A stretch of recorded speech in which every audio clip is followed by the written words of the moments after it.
Hello everyone, hope you're doing well. Today we are back on the second dev server for Update Red Skies, and it's time to have a look at the M47 for Japan. Now the M47 is actually already in the game in a few variants, the first one being in of course the American tech tree. It's actually sat right here folded with the M46, and for the Germans it is actually sat as a premium vehicle, the MKPZ M47G.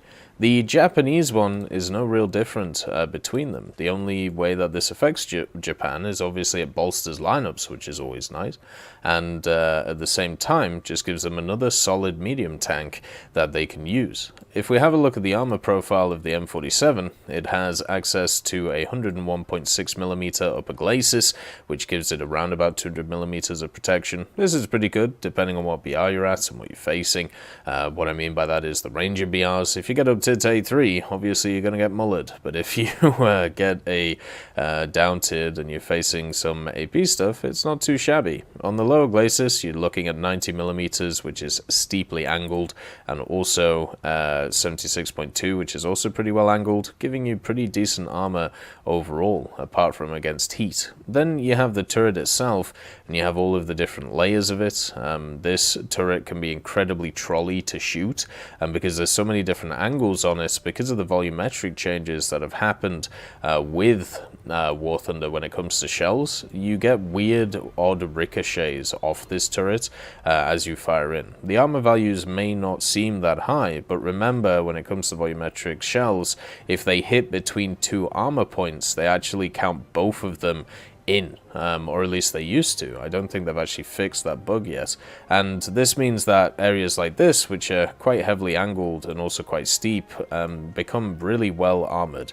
So normally shooting for stuff like the upper glacis or shooting for areas like that is normally the way to go for these machines. On the side, you don't really have a ton of armor, only 85mm on the hull.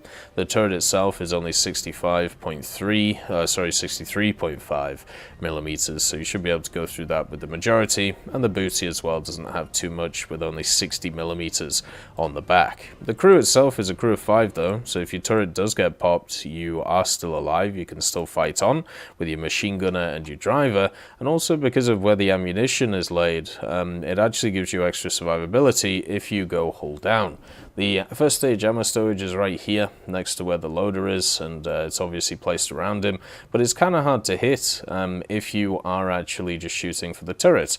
Obviously if you're shooting for the hull, you can hit the driver and the loader and the ammo all in one line here, or you can, shoot these three, take out the gunner commander, and then push from there. But generally it's not an easy kill to kill this thing when it's actually hull down. Unless you get access to stuff like APHE or APCBC, and you're able to maybe hit the cupola up here, or you're able to pen through the upper glacis with stuff such as like the 122s from the Soviets, then you're going to have a bit of a rough time killing this thing straight away. The other thing about it is it does have access to a pretty nice engine. 810 horsepower for a 44-ton vehicle. Definitely gives it a decent lick to be able to move around in. Good mobility on this vehicle. It's very much a jack of all trades scenario. It does also have two 12.7mm machine guns, one as a coaxial and one as a top gun. This is useful against stuff like helicopters if you get up tiered, or useful against ground vehicles if you come up against light stuff. 12.7s are generally pretty good at dealing with very light vehicles, Type 75 SPHs, R3s, vehicles like this, and it's just nice extra utility you have. Now, what are the downsides of a vehicle like this?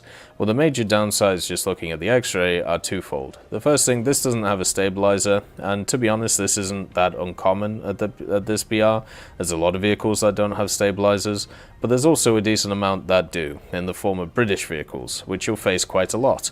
The Carnarvon, the Centurion Mark III, the FE4202, the Conqueror, the Cent Mark X, the Vickers, all of these vehicles are around the same BR as the M47, but all have stabilizers. and since you're in the Japanese territory now, you'll be facing them quite a lot. There's a reason why those British vehicles keep going up in BR and also keep going up in repair cost, and it's because of the fact that they have the initial shot advantage on pretty much everything they face, and also the APDS damage is pretty nice nowadays. Now, the other issue also relates to the gun depression. The majority of American-esque vehicles that we have in the game at this BR or even around it have -10 standard gun depression, which is generally pretty good, especially since a lot of their vehicles are very tall, just like the M47 is. The problem with the M47 though is it only has -5 gun depression, and this means that the vehicle does struggle in a lot of areas to be able to get the gun on target in situations where you want to go hull down, instead of in other scenarios where you just want to be aggressive. So that definitely sucks on it, and is one of the major downsides of the M47, even from the release of it in the American territory.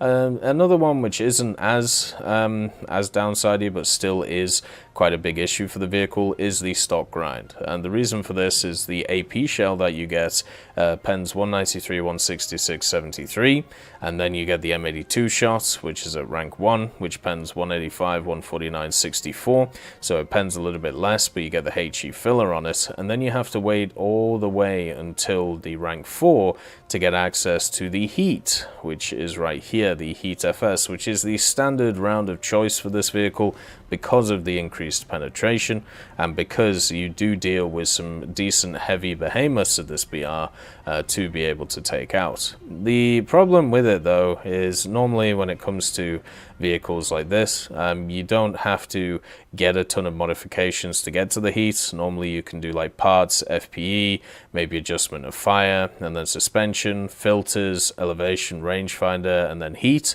But in this, all of the rounds are connected, apart from the smoke shell. So you have to research through 2 useless APCR shells before you get access to the Heat FS. And this is obviously a problem with the vehicle, and I would really like if these arrows didn't exist, because it means that I would not research these things until very much later on. The extra penetration is nice on the APCR, but at the same time, it ricochets a lot and doesn't do enough post-pen damage to be worth my time. Then the other change compared to other nations is it gets access to the standard Japanese camos, and the standard Japanese camos are beautiful. They really are lovely in the game itself, even with the early winter and late green being added as well, which just gives it more of an American tank feel. I'm a little bit worried about that late green camo, because of the fact that you may actually face a lot of American vehicles in this thing. You may run into scenarios where you actually have to really take a second guess before actually fighting this thing. And this is something that I've had to deal with quite a lot personally when it comes to the game. One of the things that has been kind of annoying to deal with is stuff like Hellcats and Shermans and Stuarts, where not all, but a lot of nations have access to these vehicles now, and it's become a lot harder for me personally to distinguish between what is friend and what is foe. As a person who hasn't got the best eyesight, like my eyesight isn't the greatest, it's not something to really write home about. Being able to distinguish friend from foe used to be quite easy to do, because what I would do is I just look at the general, the general shape of the vehicle, and then kind of go from there, and then work out where to penetrate it and do stuff like that. Well, I can't do that anymore if everybody is running around with the same vehicles. Technically, what you could have in a game is you could have a bunch of Japanese M47s with a bunch of Japanese Bulldogs, supported by a bunch of Japanese 76s, versus the same thing from the American side as well, which is kind of weird to think about. But at the same time, Japan in general has an issue when it comes to lineups, and has an issue when it comes to actual production of vehicles. Around the time period where the Japanese were evaluating the M47, which of course, they didn't decide to go for. Instead, they decided to go for the SDA program and the SDB program. the Japanese vehicles they were using at the time were very, very outdated, and that is why they needed to be able to push forward with the ideas of stuff like the M47 and the STAs.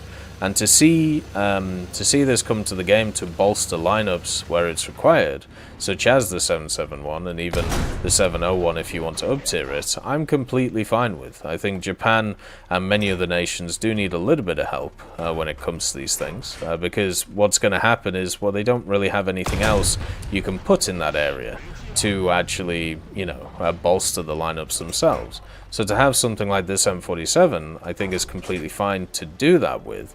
And I think a lot of people have come up with some ridiculous theories to try and help the Japanese tech tree, such as adding Korean tanks to it, which, if you know the history of those two countries, would be ridiculous to do. But stuff like this, where they evaluated vehicles and did have one for a ton of years, and even though it didn't, go into service, the fact that they did have one on the books, I think is definitely fine to do. And hopefully with Japan, we get more and more ground vehicles. Obviously there's more STBs, STCs, STAs they could add, obviously the Type 10 that people have talked about, and there's many different things to look at when it comes to Japan to be happy with. And with another one to just bolster mid-tier lineups, hopefully that means the grind through them will be easier, so you can get to those power BRs of 6.3, 8.7 and also 4.7 with a decent time to spare.